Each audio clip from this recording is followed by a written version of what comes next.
Ok, já posso começar? Por Se favor. quiser, eu aguardo mais um pouco, não tem problema não. Gabriel, vamos falando que o pessoal vai entrando aí. Tudo bem. Então, boa tarde mais uma vez. Ao Guilherme também, ao Gabriel. E meu nome é Zalmen Santana. Eu sou formado em análise de sistemas. Fui formado em 2002. Já faz um bom tempinho. Eu não sei qual que é a média de idade de vocês. Imagino que seja o quê? 17? 17, 16, Então, 17, 18. faz 17 anos que eu trabalho só com TI. Então, Olha. a idade de vocês é mais ou menos o que eu tenho de trabalho, né, na área. E, assim, na minha trajetória na área de TI, passei por várias fases que eu vou falar um pouquinho para vocês. E atualmente, só para fechar aqui a minha, vamos dizer, a minha identificação atual, eu trabalho há 13 anos numa empresa e na qual eu estou até hoje.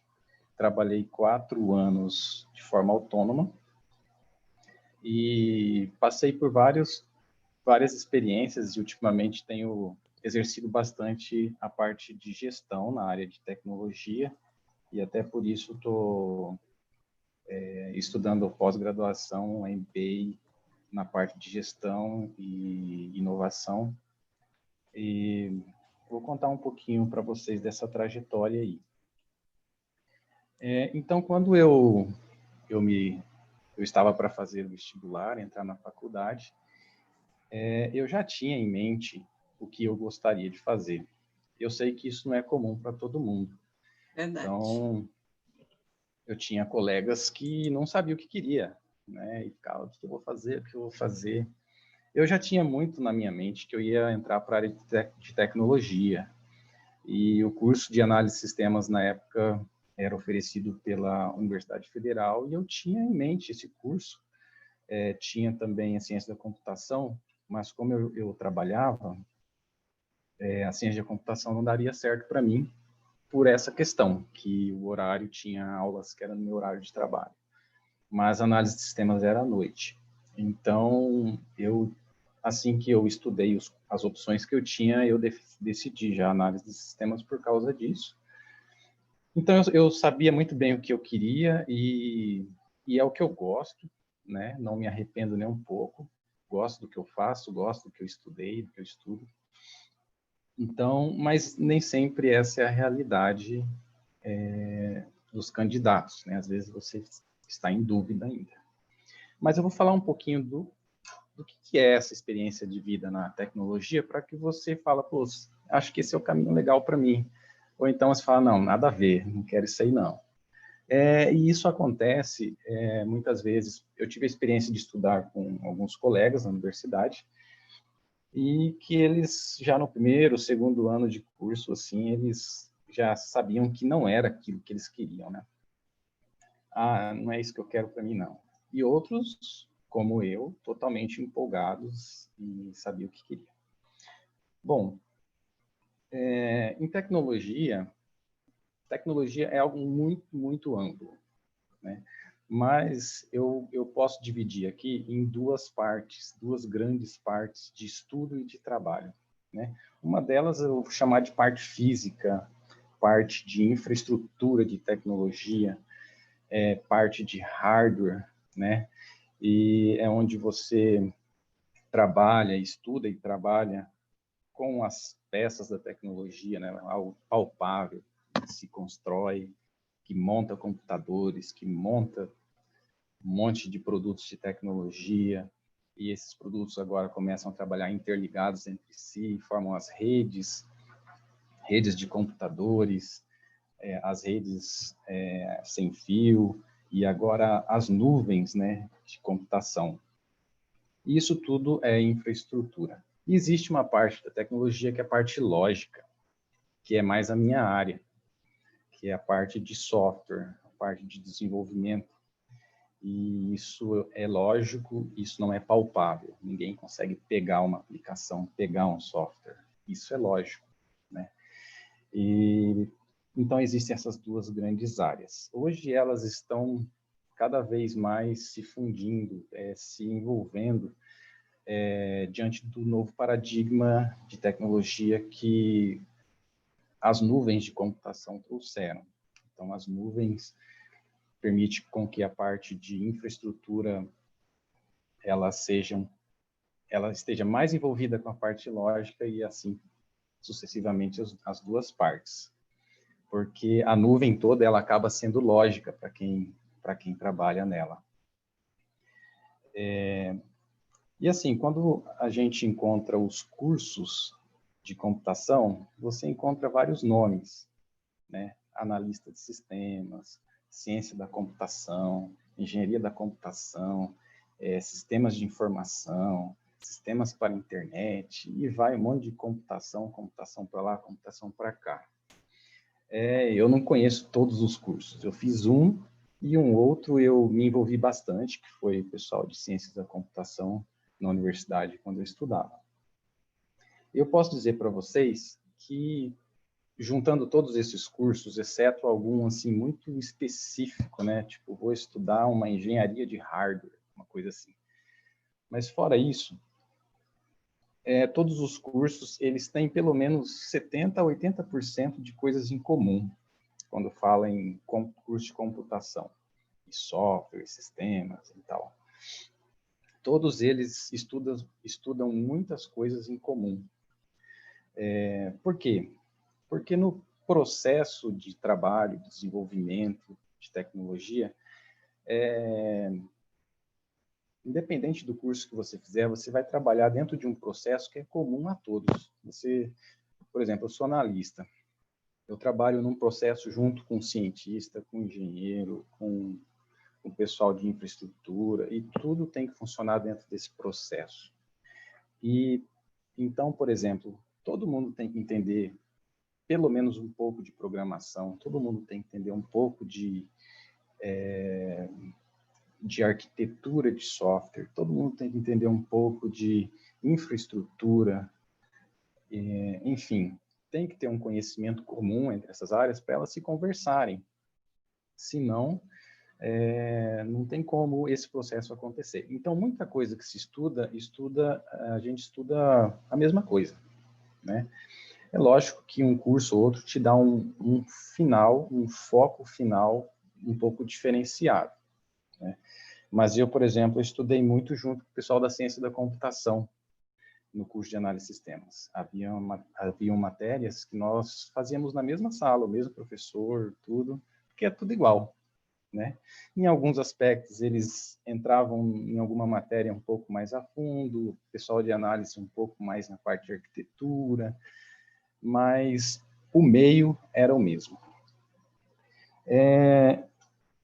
E é interessante, assim, a área de tecnologia te dá uma abrangência bem grande de trabalho e de atuação. Na minha experiência, por exemplo, eu trabalhei já como analista, como programador, e às vezes somando as várias funções, né, fazendo vários papéis, que hoje é até chamado de full stack. Já fui coordenador de projeto, já fui gerente de TI, e atualmente sou gerente de desenvolvimento. Então, eu já pude trabalhar em vários papéis dentro dessa área. E falando um pouquinho do mercado de trabalho, o que eu sinto? Primeiramente, respondendo uma questão que a professora Maria Helena colocou no começo, né? Como é que foi a entrada na universidade? Então, na época, eu já tinha, como eu falei, eu já tinha muito em vista o que eu queria a Universidade Federal, curso de análise de sistemas, e eu fui em cima disso.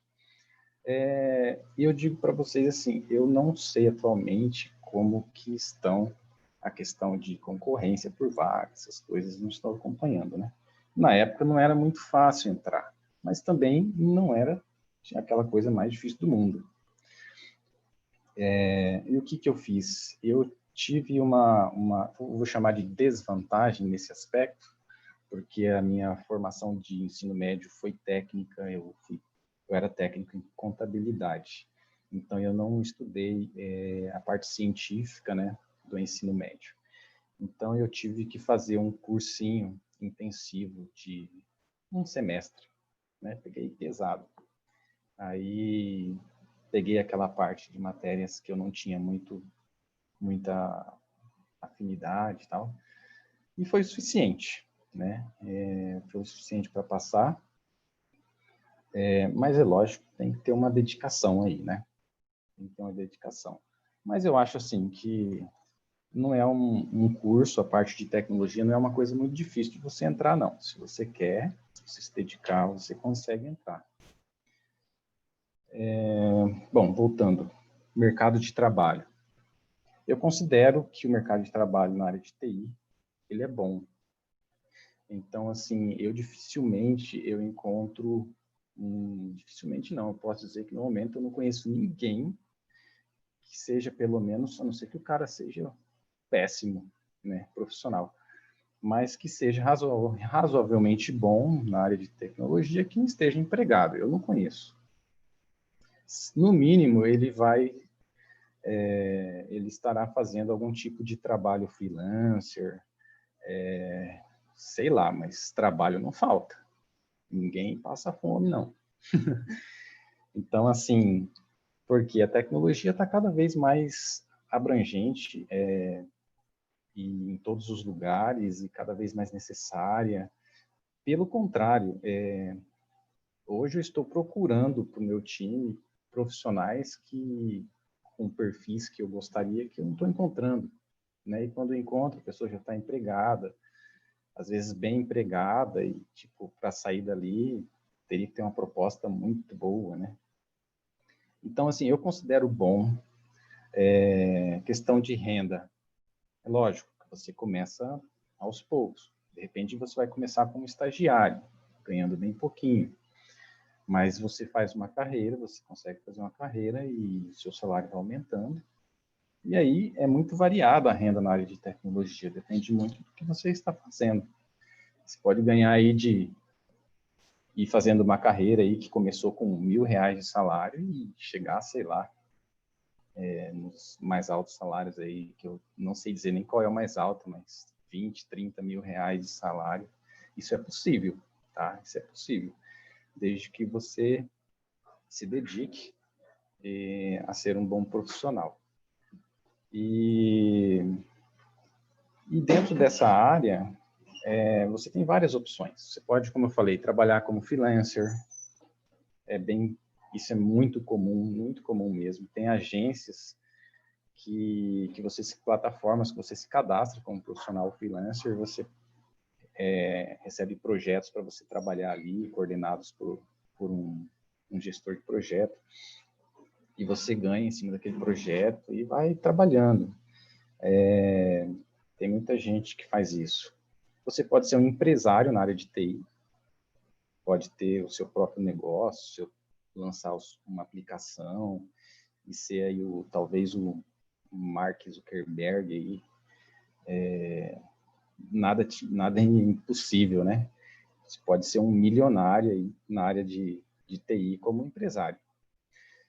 Você pode ser um empregado, atualmente como eu, que estou satisfeito no meu trabalho, com o meu salário e tudo. Eu estou feliz. Você pode trabalhar na área acadêmica, né? Ser um professor, trabalhar na universidade. É bem legal isso também. E você pode usar também a sua formação de tecnologia como valor agregado a uma outra profissão que você tem, alguma outra oportunidade de negócio que você herdou da sua família, ou outra coisa que você quer fazer. Isso é muito legal na tecnologia, porque você agrega ela em qualquer coisa. Então, eu fui fazer um curso em Porto Alegre, um curso de uma tecnologia, e eu encontrei um empresário lá muito bem sucedido. Ele é dono de empresas de pedreira em Santa Catarina, Paraná. E ele estava lá fazendo curso comigo. E eu questionei por que ele estava lá, né? Se ele era, ele era milionário e tal. Ele falou, olha, eu amo tecnologia, eu amo programar. E o que acontece? Os sistemas da minha empresa, eu gosto de fazer. Simplesmente isso. Então, ele gostava e ele que fazia os sistemas da empresa dele. Um valor agregado. E eu vou dar um exemplo para vocês de um valor agregado bem atual, né? Por exemplo, a área do direito. Hoje está muito em alta advogados ou pessoas da área do direito que tenham formação em tecnologia também. Por quê? Porque agora tem a LGPD, que eu acho que todo mundo deve saber, Lei de Proteção Geral de Proteção de Dados. E veio a formação agora de profissionais que são os DPOs, né? São profissionais que cuidam de segurança dos dados e também vamos dizer assim, da adequação das empresas para essa legislação. Então, o profissional que ele é formado em direito e em tecnologia, ele tem nesse momento, ele tem uma oportunidade muito grande. Então, é um valor agregado bem importante para vários tipos de profissões. E isso vem acontecendo em vários setores, essa disrupção, né, do modo tradicional de se trabalhar para, de repente, chega a tecnologia e fala, agora vai ser diferente. E aí, se você tem uma formação de tecnologia, você faz diferença. Você, vamos dizer assim, é um profissional que tem uma diferença no setor onde você está trabalhando diante de uma disrupção tecnológica. Uma coisa legal. Deixa eu só te perguntar uma coisa. Como é que está a questão da figura feminina, da mulher dentro da tua área? Porque parece que a gente vê muito homem, né? Boa pergunta essa. E aí, como é que está essa questão, assim? Porque isso é um ponto bem pertinente dentro de todas as profissões, né? E na tua, parece que aparece mais a figura masculina. Mas como é que está isso? Do que você começou e do que você vê hoje? Porque você já tem uma boa experiência. Legal. Até vi aí que tem a Ana Peralta aí com a gente, né? Uma menina. Que legal. Espero que ela goste de tecnologia. Tudo bem, Ana? A minha tia e o meu tio, eles são formados nessa área. E a minha tia, ela trabalha já há um bom tempo. Ela começou fazendo cursinho no TJ e o meu tio trabalhando na Tendência, fazendo cursinho, não, estágio, perdão. E agora eles estão lá desde então. A minha tia passou no concurso e foi trabalhar no tribunal. E o meu tio foi subindo de cargo lá na Tendência. E eles gostam muito e ficam me influenciando para ir para essa área. Só que não dá. Eu não tenho cabeça para isso. Tem gente para todo tipo de coisa, né? Mas legal.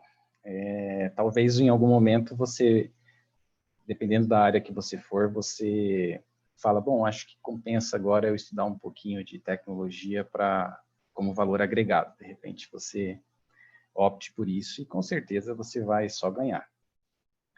Mas legal. Falando um pouco sobre isso, bom, na época que eu estudei a faculdade, realmente tinha bem menos mulheres no curso, né? Eu não sei hoje como está, mas eu imagino que possa ter aumentado um pouco mais esse número, porque existe já um trabalho de incentivo para que as mulheres trabalhem mais na área de tecnologia. E eu vou dizer uma coisa, as que trabalham dá muito certo. As mulheres têm não sei, é um talento especial de cuidado, de responsabilidade, de análise, que às vezes é um pouco diferenciada do homem. E as referências que eu tenho são boas, né? As mulheres que trabalham com tecnologia se dão muito bem. Então, elas são muito bem-vindas. E existem hoje algumas, tipo ONGs, que incentivam, né? Só de mulheres. É como se fosse tipo uma cooperativa, né? De programação, de desenvolvimento só para mulheres, para incentivo. E elas fazem projetos maravilhosos. Então, eu imagino que está aumentando um pouco mais o envolvimento delas. E são muito bem-vindas. Bom, algumas coisas legais de tecnologia, né? A tecnologia permite que você trabalhe. Olha, as opções são muito abrangentes, né? Por exemplo, trabalhar de casa, ou trabalhar freelancer, ou mesmo que não seja. Eu sou empregado, atualmente estou trabalhando de casa. A pandemia, ela proporcionou muito para com que as empresas mandassem as pessoas para casa para trabalhar, e muitas viram que deu certo, né? Puxa, tá dando certo, então não preciso mais voltar para a empresa, fica em casa mesmo. Não sei, tem gente que gosta de ir para a empresa, mas tem gente que prefere trabalhar remoto. Eu gosto de trabalhar remoto. Então, o que acontece? A tecnologia proporciona isso com a internet, né, e com a nuvem. Então, eu tenho um colega, por exemplo, que ele e a esposa dele, eles são um pouco aventureiros. E eles fizeram uma viagem, acho que eles rodaram 16 mil quilômetros. Eles desceram o sul do Brasil e depois pegaram a América Latina e Uruguai, Argentina, Chile, foram subindo até Colômbia de carro. E como é que ele fazia isso? Ele viajava no final de semana e parava em algum lugar lá, que ele já tinha tudo programado, com internet, e trabalhava do país onde ele estava, ele trabalhava para a gente na empresa, fazia tudo, e estava não sei aonde, em que país. Então, isso é legal nessa profissão, tem muita gente que trabalha assim, à distância. Outra coisa legal que, apesar da pandemia, né, ter sido algo ruim, e até veio a alta do dólar com isso, né, mas para alguns surgiu uma oportunidade, né? Alguns começaram a fazer serviço freelancer, por exemplo, para fora, como o dólar estava alto, então era vantagem pegar serviços para o exterior, e você faz aqui do Brasil mesmo, não importa onde você está no mundo, e recebe em dólar. Quais são os países assim que tem mais facilidade para fazer o trabalho para eles? Qual? Canadá? Qual é o foco maior para nós aqui, os brasileiros? América do Norte, né? Tem bastante demanda, e Europa. Acho que são os principais. África do Sul também. Aí eu já não tenho muito conhecimento lá para o Oriente. Eu já vi gente trabalhando para o Japão, né? Mas eu acho que os principais lugares são esses, né? Ou América Latina também. Tem bastante gente trabalhando aí nos países da América Latina. O Gabriel, ele quer saber quais são os principais... Qual dos cursos as pessoas têm mais preferência dentro da tua área? Porque você disse que ele abre um leque, né? Qual é o que tu percebeu assim que as pessoas tendem mais a seguir, a escolher? Tá. Bom, eu acho que varia muito da pessoa, né? Então, se o seu perfil é um perfil, por exemplo, que você gosta de ficar atrás do computador, de uma máquina, o tempo inteiro, o chamado nerd, né? Você é um nerd. Uhum. E você gosta de ficar ali o dia inteiro e tem o sonho de desenvolver coisas, né? Desenvolver sistemas, aplicações. Então, ciência da computação, eu diria que é o melhor curso para você, né? Porque eles vão mais a fundo na parte científica, na parte de programação.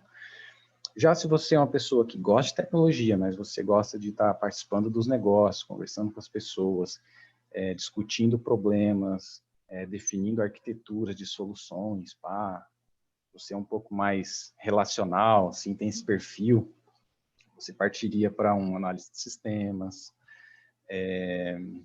engenharia de software, algo que vai trabalhar um pouco mais na parte de projetos, de arquitetura. E eu volto a dizer, todos eles têm que saber programar, isso aí é básico, tá? Só que, às vezes, o seu foco final, você é um pouco mais preparado para esse tipo de coisa. Então, eu dividiria mais nessas duas partes, na parte de lógica, de software, e na parte de infraestrutura, se você gosta de mexer com abrir máquina, hardware, robótica, não sei o quê, redes de computadores, né? Então, tem cursos mais específicos para hardware, área de redes. Você poderia procurar algo mais nesse sentido, né? Então, eu acho que é questão mais de preferência mesmo. Ok? Valeu. Eu acho que tem algum tempo ainda, professora, e eu posso encerrar. Algumas coisas interessantes também.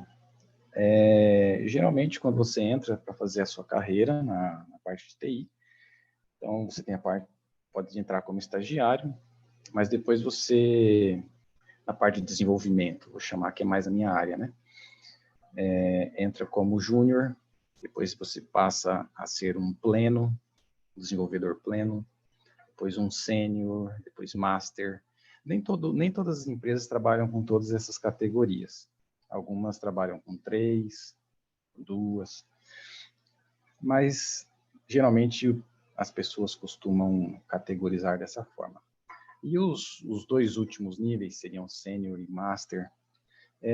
O que diferencia? Por que esse é o cara, vamos dizer assim, o sênior, o master e tal, dentro da empresa? Bom, primeiro, logicamente, conhecimento técnico, bagagem, né, experiência, mas tem alguns pontos, assim, que são, eu diria que são principais no meu julgamento, né? Que é a capacidade de resolução de problemas.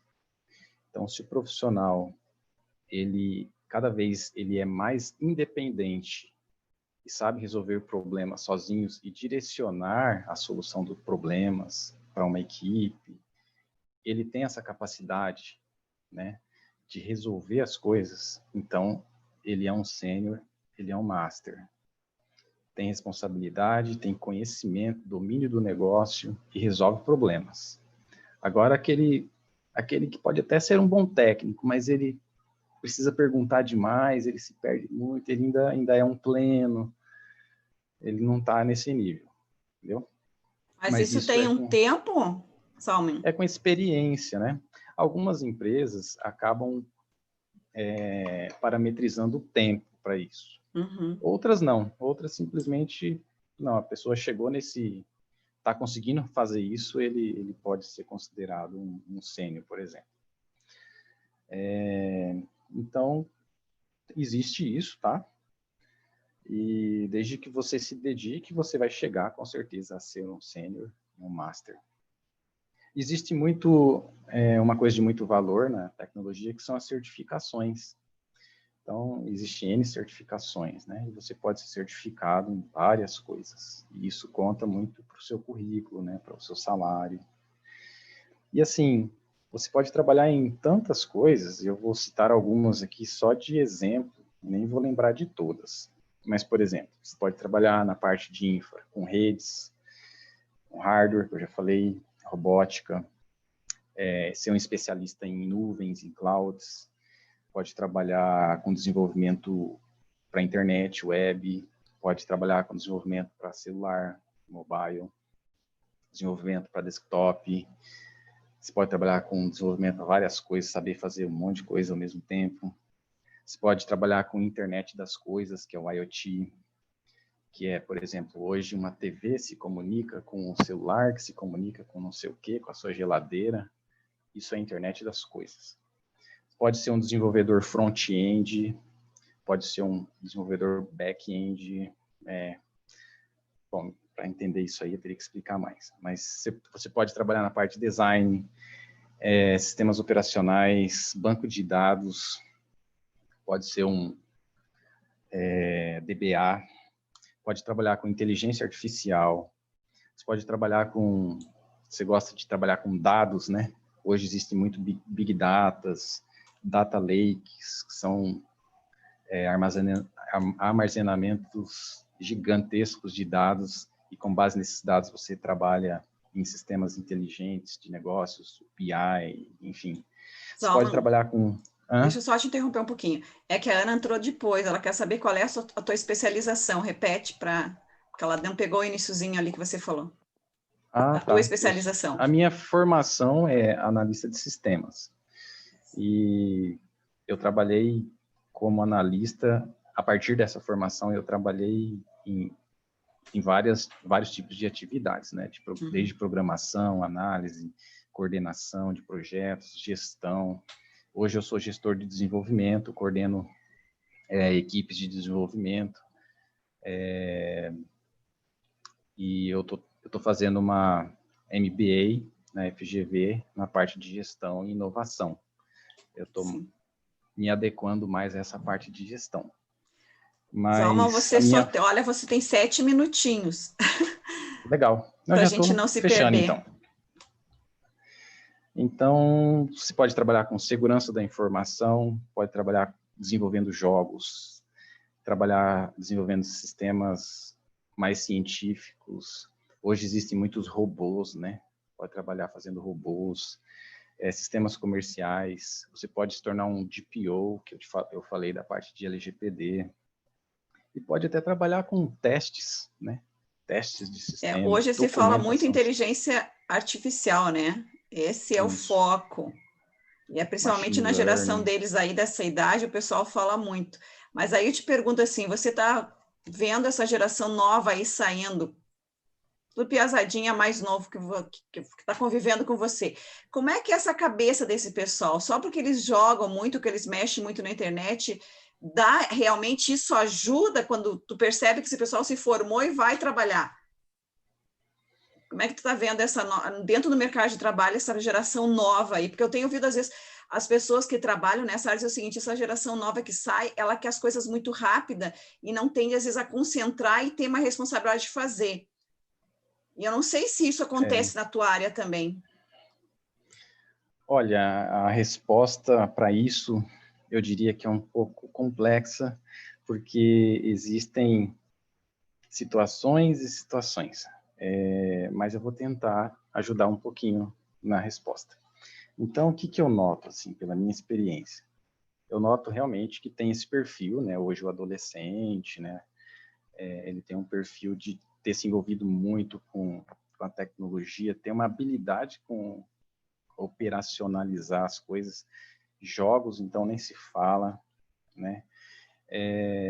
Mas existe, sim, às vezes, uma dificuldade de responsabilidade. Eu digo isso porque eu já contratei alguns estagiários e que não persistiram na empresa porque a cabeça deles só estava em jogos. Eles não conseguiam se desligar, né? Não conseguiam falar, não, agora eu vou trabalhar, vou focar em trabalho. A cabeça dele estava em jogo o tempo inteiro, então não dava. Então, assim, se não mudar isso, é difícil, fica difícil.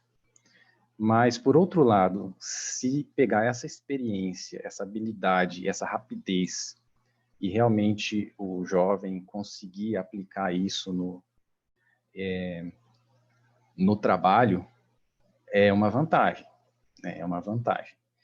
Agora, quando eu formo um time de trabalho hoje, eu preciso de ter pessoas de perfis diferentes. Eu preciso de ter esse executor rápido, mas eu preciso de ter, de repente, uma pessoa de um pouco mais idade, que seja mais analítica e que possa equilibrar algumas coisas, né? Alguns tipos de atividades que precisa de mais paciência, precisa de mais calma. Às vezes, esse tipo de perfil não dá muito certo. Então, eu acho que é interessante mesclar aí os perfis. Mas a facilidade com que o adolescente, o jovem hoje tem de aprender é absurda, isso é verdade. Eles têm uma facilidade muito grande. Quando eles conseguem focar, é muito legal isso aí. Eu acho que já deu 7 minutos. Você vai ter que ir fazendo as tuas considerações, que nós temos 3 minutinhos. Vai fechando aí com o povo. Tá, o que eu poderia dizer por último? A computação em nuvem que existe hoje, que é muito falada, ela veio revolucionando a computação. E hoje as 3 maiores empresas de nuvem, de cloud, é a Amazon, que é a maior do mundo, a Microsoft e o Google, né?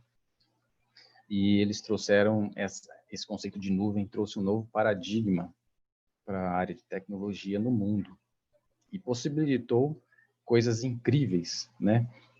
Um potencial de fazer coisas que antes não existia e fazer coisas rápidas e grandiosas, como, por exemplo, de repente surge um Netflix aí, pum, o mundo inteiro consegue assistir filme, de onde tiver, numa conexão baixa.